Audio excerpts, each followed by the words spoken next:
मौत पर, लाशों पर राजनीति नहीं होनी चाहिए। लाशों पर राजनीति करके कोई कितने दिन तक अपनी पार्टी को बना के रख सकता है? अगर पहला मुकदमा दर्ज होना चाहिए तो वहां के जो शुरुआती हल्के के सिपाही से शुरू होना चाहिए। हल्के के सिपाही से लेकर के एसडीएम तक जिसने भी इस मामले को लंबित रखा है, ऐसे लोगों पर पहले ही हत्या का मुकदमा दर्ज होना चाहिए। अगर ये लोग सजग रहे होते तो इतना बड़ा कांड और इतना बड़ा हत्या। आप मुझे बताइए कि अगर कोई ब्राह्मण है, वास्तविक रूप से ब्राह्मण है, तो क्या वो हत्या कर सकता है?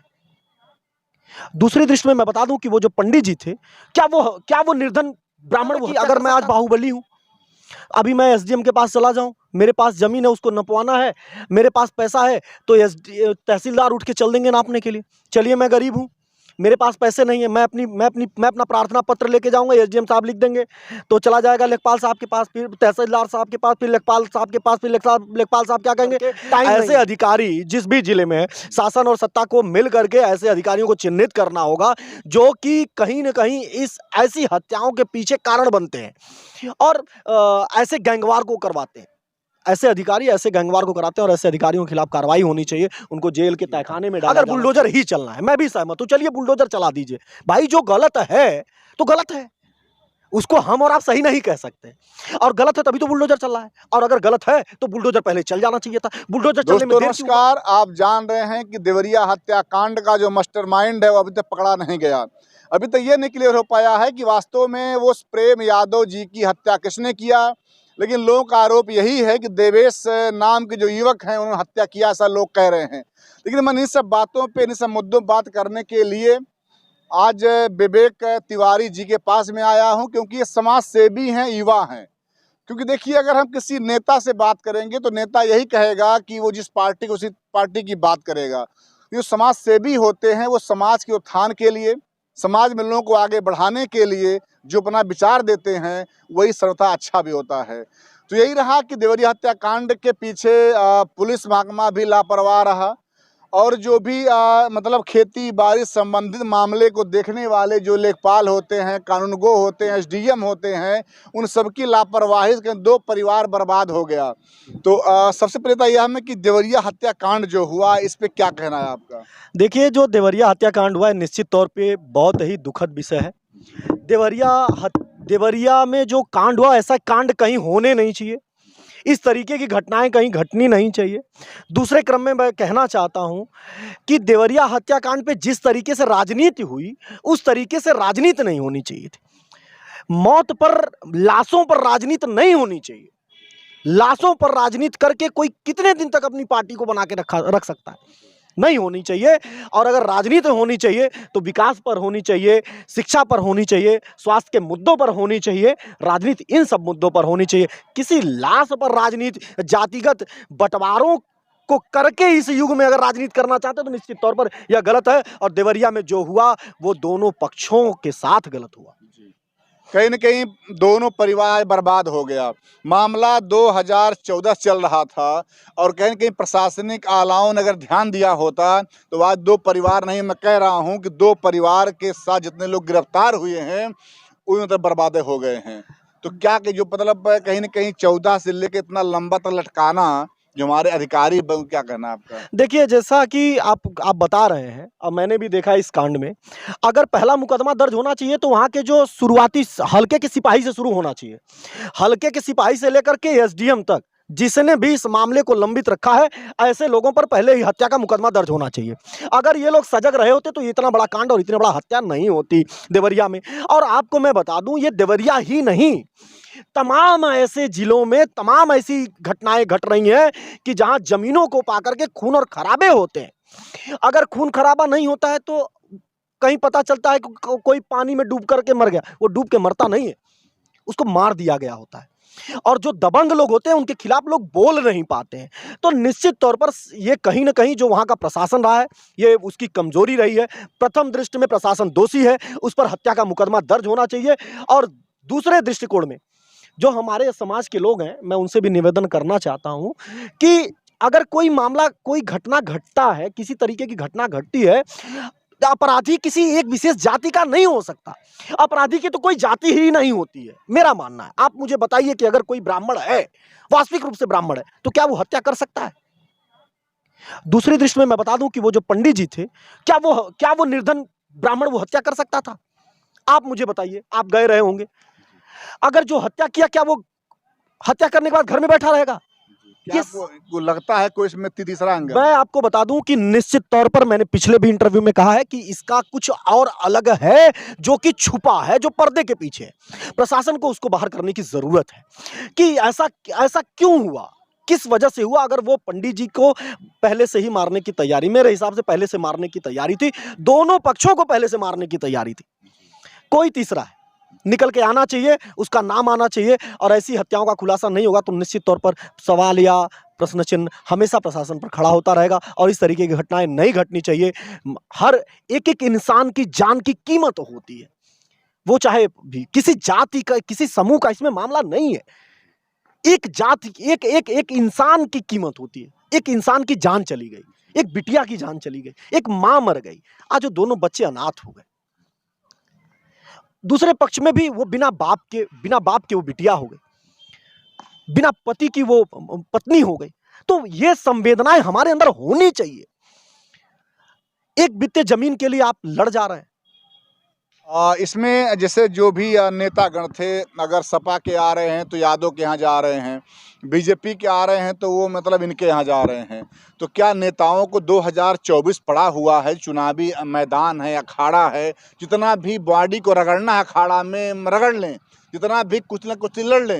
ये 2024 है, अभी इस मतलब छोटे से जो नाजुक पॉइंट कह सकते हैं आप, कितना नाजुक पॉइंट जहाँ पे कहेंगे हमारा समाज पूरा बिगड़ सकता है। यादव ब्राह्मणों में कई हत्याएं और मतलब आगे हो सकता, अगर ये मामला दबा नहीं गया, मतलब शांत नहीं किया गया। देखिए, निश्चित तौर पर हमारे समाज के जो भी जागरूक लोग हैं उनकी नैतिक जिम्मेदारी है इस मामले को लोगों के बीच में रखा जाए, और किसी जाति को लेकर के अगर इस तरह से आज के युग में जिस समाज में एक वैश्विक व्यवस्था के रूप में भारत जाने लगा है, और उस बीच में अगर किसी जातीय जंग अगर शुरू होगा तो निश्चित तौर पर उत्तर प्रदेश का विकास वो थमेगा। और कभी भी इस इन युद्ध से कुछ मिला नहीं है, इस झगड़ों से कुछ मिला नहीं। आप मुझे बताइए, अगर यादव पंडित जी को इतना है तो मैदान में आके लड़ने मिलेगा क्या? मुझे बताइए ना, मिलेगा क्या? एक दूसरे का खून बहेगा ना, आप मुझे बताइए ना, जाएगी जाने किसकी? वो भी तो इंसान है, वो भी तो इंसान है। इस बात को समझना होगा, और समाज के जितने भी जागरूक लोग हैं उनको भी समाज में आकर के बोलना चाहिए, और ऐसी घटनाओं पर आकर के बेबाकी के साथ, किसी भी प्रकार की अपराधी की कोई जात नहीं होती है, और किसी भी अपराधी के साथ किसी भी प्रकार की कोई भी उसके साथ संवेदनाएं नहीं होनी चाहिए, और जाति के रूप में नहीं देखा जाना चाहिए किसको। और इस घटना के पीछे जो भी ये जिम्मेदार है उसको जेल के तहखाने के पीछे डालना चाहिए।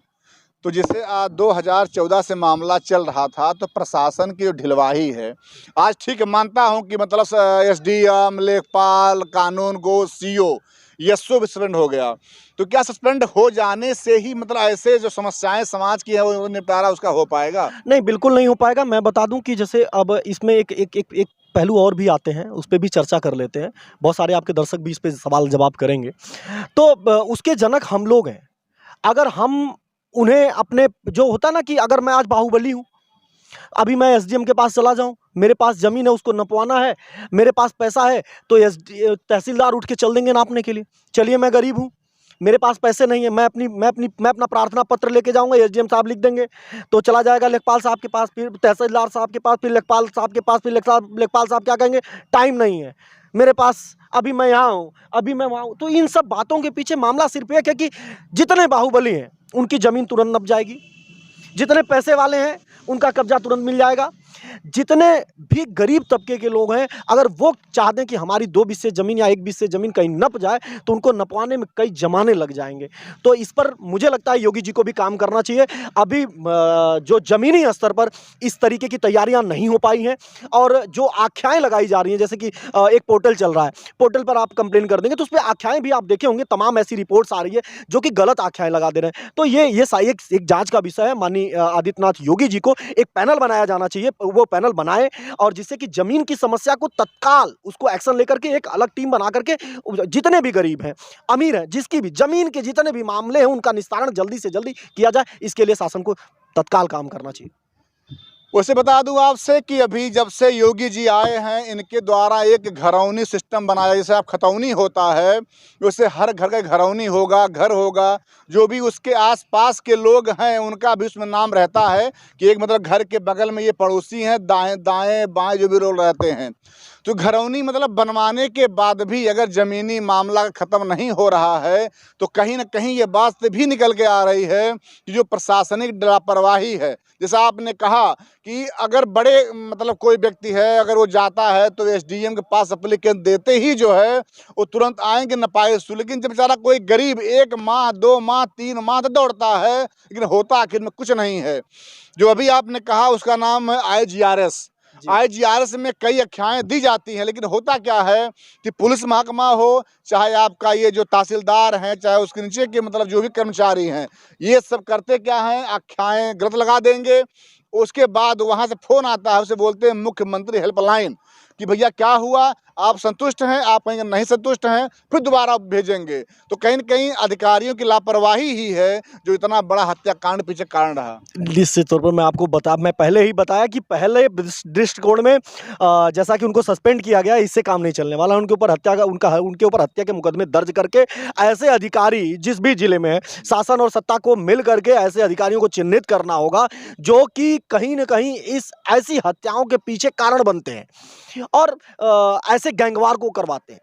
ऐसे अधिकारी ऐसे गैंगवार को कराते हैं और ऐसे अधिकारियों के खिलाफ कार्रवाई होनी चाहिए। उनको जेल के तहखाने में डाला जाना चाहिए। तब जाकर के निश्चित तौर पे जिस समाज के निर्माण की हम और आप बात कर रहे हैं, उसको हम कहीं न कहीं संजो पाएँगे। एक स्वच्छ और सुंदर समाज का निर्माण हम और आप चाहते हैं। एक आम आदमी चाहता है कि बिना खून खराबे के एक आपसी प्रेम से हम सभी रहें। भारत एक ऐसा देश है जो तमाम विविध सभ्यता और संस्कृतियों को रखा हुआ देश है। ऐसे देश में इस तरीके की बातें अच्छी नहीं।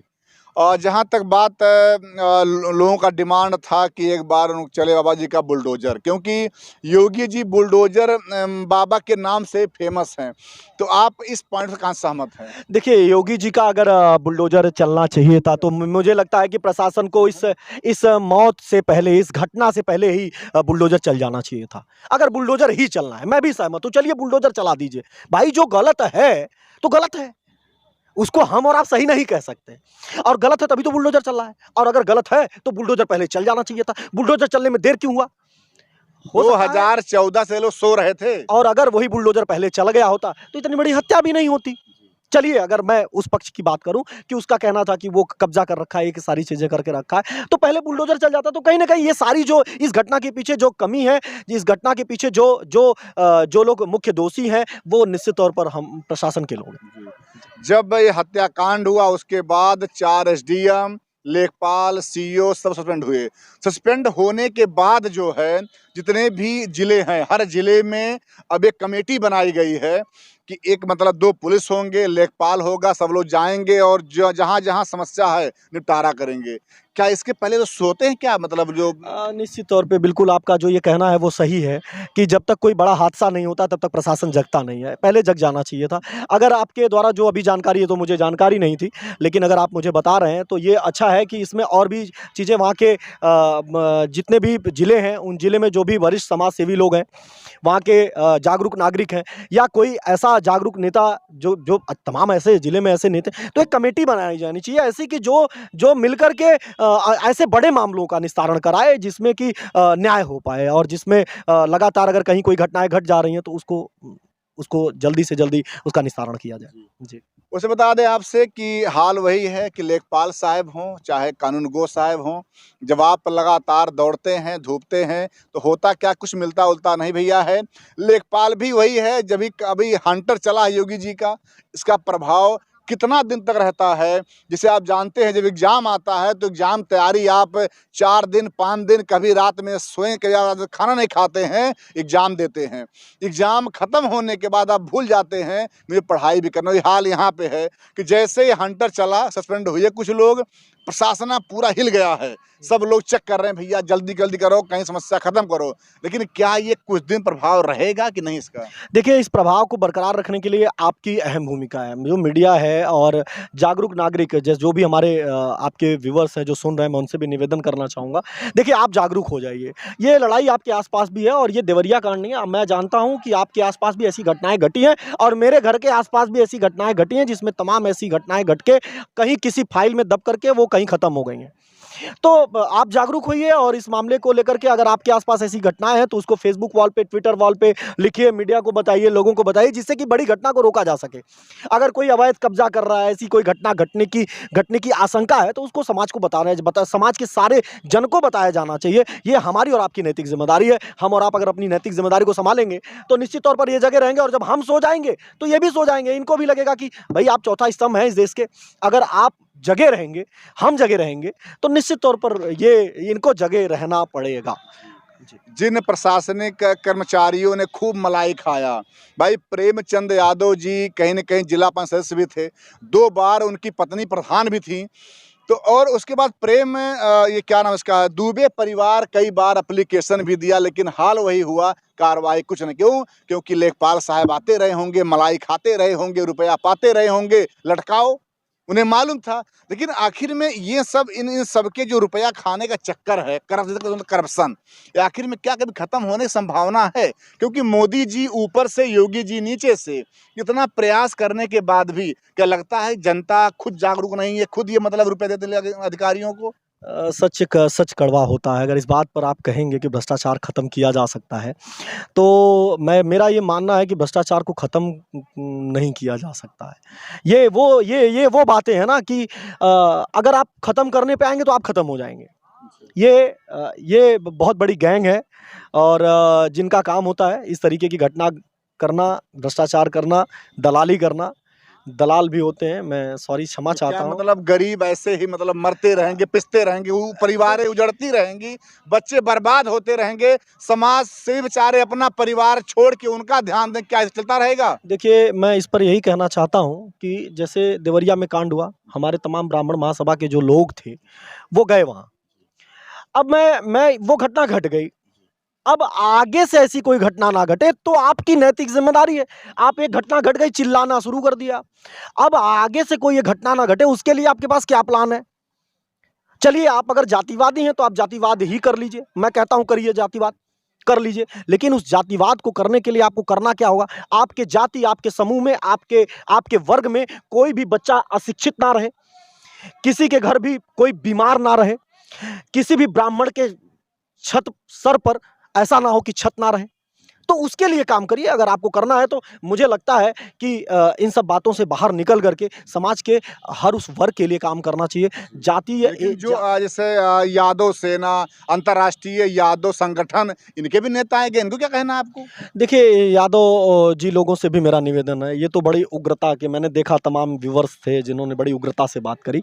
मैं उनसे एक बात कहना चाहता हूँ कि अगर आप वास्तविक रूप से अगर यादव हैं और अगर आप वास्तविक रूप से ब्राह्मण हैं, तो पहले आप अपने जाति को समझ लीजिए कि आप क्या हैं। अगर आप सच्चे यादव हैं तो आपको क्या करना चाहिए, आपकी नैतिक जिम्मेदारी क्या है, और अगर आप सच्चे ब्राह्मण हैं तो आपकी नैतिक जिम्मेदारी क्या है। आप अपने जाति को पहले समझिए। इंसानियत, मानवता को जिंदा रखना ही एक अच्छे जाति की पहचान है। अगर आप क्षत्रिय हैं, आप ब्राह्मण हैं, आप यादव हैं, एक जाति कभी क्या किसी दूसरी जाति, समूह, विशेष जीव जंतु की हत्या करने के लिए कहता है? नहीं भाई, देखिए, ये सीरिया का कानून नहीं है। हम किसी ऐसे समूह से नहीं आते हैं। हमने तो पौधों को भी भगवान माना है, हमने जमी को भी माता माना है, हमने आसमान को भी देवता माना है। तो हम तो ऐसे वर्ग से आते हैं जिस वर्ग में जीव जंतु, हमने गाय को माता माना है। तो हमारे लिए तो ये पर्यावरण ही भगवान के स्वरूप है, और एक इंसान की जान चली जानी ये गलत है। क्या जान के बदले जान लेना जरूरी है?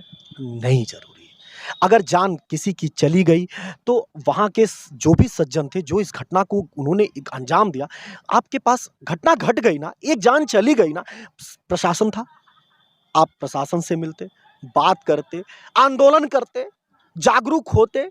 तमाम प्लेटफॉर्म है। अगर ऐसी घटना घटती, ये काम उस गरीब के घर में घुस करके जैसे ये निर्मम हत्या की गई, नहीं की जानी चाहिए थी। पहले की बात मैं दोहराता हूँ कि इस घटना के पीछे कोई तीसरा व्यक्ति है जिसने इस घटना को पूर्णतः पहले से ही प्री प्लान था। इस घटना को कैसे अंजाम देना है वो पूरी तैयारी थी। ऐसे अचानक कोई भीड़ इकट्ठा होकर किसी को कैसे मार सकती है, आप मुझे बताइए ना। कुछ तो पहले से था, जो पहले से था, तो उसको बाहर निकालना होगा। लास्ट में आप एक समाज सेवी होने के कारण या नाते आपका उत्तरदायित्व भी होता है कि आप समाज को एक मैसेज दें। तो आप क्या कहना चाहते हैं, जो हमारे समाज के लोग हैं, किसी भी कास्ट के, धर्म, जात के हों? देखिए, मैं सबसे कहना चाहता हूँ कि हम पहले किसी जाति से नहीं आते हैं। पहले हम एक मानवीय सभ्यता से आते हैं। हमारी जो पहली जाति है वो इंसान की है। तो पहले हम एक अच्छे इंसान बन जाएँ, और अगर हम अच्छे इंसान बन जाएँगे तो निश्चित तौर पर एक अच्छे ब्राह्मण बन जाएँगे, एक अच्छे यादव बन जाएँगे, एक अच्छे क्षत्रिय बन जाएँगे। अगर पहले आप एक अच्छे इंसान तो बन जाइए, और एक अच्छा इंसान बनना ही बहुत ज़रूरी है। किसी भी बाहर के मामलों को, किसी भी आपके आस-पास के मामलों में जहाँ खून खराबा हो रहा है, वहाँ खून खराबे की बात नहीं करनी चाहिए। ऐसे मामलों में हम सभी को आगे आकर के समझौते हों, लोगों के अंदर ऐसे उबाल ना आए कि कोई और अन्य घटनाएँ घट जाएँ, तो इस पर हमें काम करना चाहिए। और हमारे यूथ वर्ग से भी निवेदन है कि आप अपने कमेंट्स करने से पहले, आप लिखने से पहले सोचा करिए कि आप क्या लिख रहे हैं। आपके लिखने से हो सकता है कि कुछ नुकसान हो जाए, तो हमें बचना चाहिए। एक कमेंट भी आपका घातक हो सकता है, ये हमारा यूथ नहीं समझता है। तो हम अपने यूथ से भी निवेदन करना चाहते हैं, आप बहुत प्रिय हैं आप सभी मिल करके एक अच्छे समाज का निर्माण करेंगे। आपके चैनल के माध्यम से ये निवेदन है मेरा।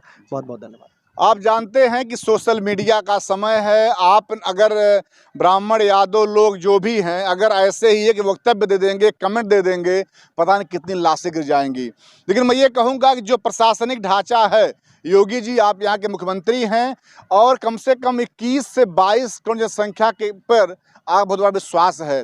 आप दोबारा अगर सत्ता में आए हैं तो कहीं न कहीं ये जनता का विश्वास था आपको लाने में। लेकिन ये कहूँगा, जब तक ये लेखपाल, पुलिस महकमा, कानून गो, एसडीएम ये सस्पेंड नहीं, इनकी नौकरी ले लीजिए।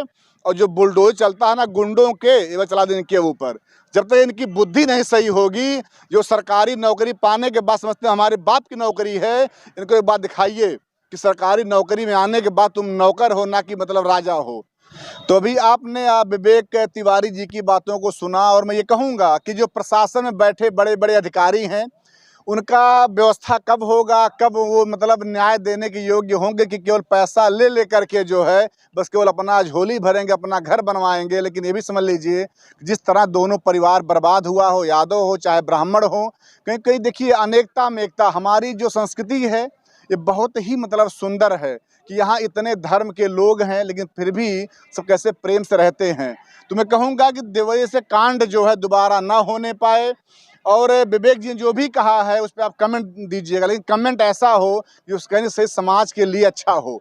कि कुछ लोग क्या करते हैं, जब कमेंट देते हैं तो ऐसा देते हैं, कहीं न कहीं उसे लोग भड़कते भी हैं। क्यों भैया? नहीं, बिल्कुल, मैं निवेदन करना चाहता हूँ, जो भी समाज के लोग हैं, अगर आप कहीं फेसबुक पर, व्हाट्सएप पर कमेंट करते हैं या कोई मैसेज कन्वे करते हैं, तो निश्चित तौर पर उससे समाज के तमाम वर्गों पर एक असर पड़ता है। तो मेरा अपने यूथ से निवेदन है कि आप पॉजिटिव होइए, पॉजिटिव बातें दीजिए, पॉजिटिव तरीके से लोगों को समझाइए, और अपने आस-पास जितने भी भ्रष्टाचारी हैं, उनके खिलाफ आप एक आंदोलन करिए। और आपके आस-पास अगर कोई भी प्रशासनिक व्यक्ति है, पुलिस वाला है, दरोगा है, एसडीएम है, अगर आपसे घूस माँगता है, आपसे पैसे माँगता है, तो आपके चैनल के माध्यम से हमें सूचना दीजिए। मैं आपके लिए लड़ाई लड़ूंगा। निश्चित तौर पर वो कोई भी होगा, उसके घर पर बुलडोजर चलवाएंगे, जैसा बाबा जी कहते हैं। तो मैं निवेदन करूंगा कि आप पॉजिटिव होइए और समाज के लोगों को पॉजिटिव एनर्जी दीजिए, और गलत जाति धर्म में लड़ाने की कोशिश ना हो, क्योंकि हम पहले जाति अलग है, पहले एक इंसान है। तो इंसानी सभ्यता को हमें बचाना है, उसके लिए हमें आगे आना है। लड़ना है तो गरीबी है उसके लिए लड़ो, लड़ना है तो चिकित्सक व्यवस्था नहीं सही उसके लिए लड़ो। आप लोग ये नहीं सोचेंगे कि शिक्षा कैसे दिया जाए, गरीबी कैसे मिटाया जाए। कितने बेचारे युवा हमारे बेरोजगार घूम रहे हैं, उनके लिए कोई व्यवस्था किए ना। आप क्या करेंगे, वो चुनाव आते हिंदू, मुस्लिम, सिख, ईसाई, जैन, यादव, जाट फाट जितना मने हैं सब लड़ो आराम भैया, लड़ो, विकास होगा। 10-5 साल ये विधायक रहा, वो गया, विकास नहीं हुआ। आप ये बता दूं, गांव में एक व्यक्ति को आवास पाने में 4 प्रधान चले जाते हैं। जाने का मतलब मर नहीं जाता प्रधान, वो मतलब कि टाइम पूरा हो जाता है। जानते हैं, कमी आप लोगों की है।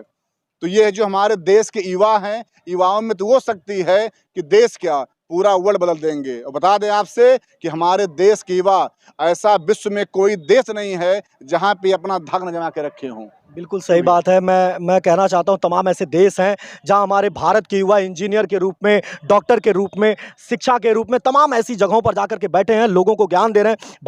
भारत एक ऐसा देश है जहाँ मानवीय चेतनाएँ, मानवीय संवेदनाएँ हमारे पास सबसे अधिक है, ऐसा मानना है। हम पत्थर में भी देवता मानते हैं, हम पौधों में भी देवता मानते हैं, हम जमी को भी माता मानते हैं, हम आसमां को भी भगवान मानते हैं। तो पूरे धरती पर एक ऐसे देश में हमने जन्म लिया है। मुझे गर्व है कि मैं भारत का निवासी हूँ, मुझे गर्व है कि मैं भारतवासी हूँ, और मैं गर्व से कहना चाहता हूँ कि मैं भारतवासी हूँ। और मैं अपने देश के सभी नौजवानों से निवेदन करना चाहता हूँ, ये जितने जातिवादी नेता हैं जो जातीय व्यवस्था को ला करके आपको और हमको लड़ाने की कोशिश कर रहे हैं, इनको मुंह तोड़ जवाब दीजिए। आने वाला चुनाव है, उनको आप जरूर समझाइएगा। मेरा निवेदन है, आप भी जागरूक होइए, हम भी जागरूक हों, और मिल करके एक अच्छे समाज का निर्माण करें हम। नेता भैया आएंगे और मक्खी जो है चूस लेंगे, आपको चूसेंगे फिर चले जाएंगे। अरे भैया चलेंगे गाड़ी से, वो बेटा उनका अगर पढ़ेगा इंग्लैंड में, अमेरिका में, ऑस्ट्रेलिया में।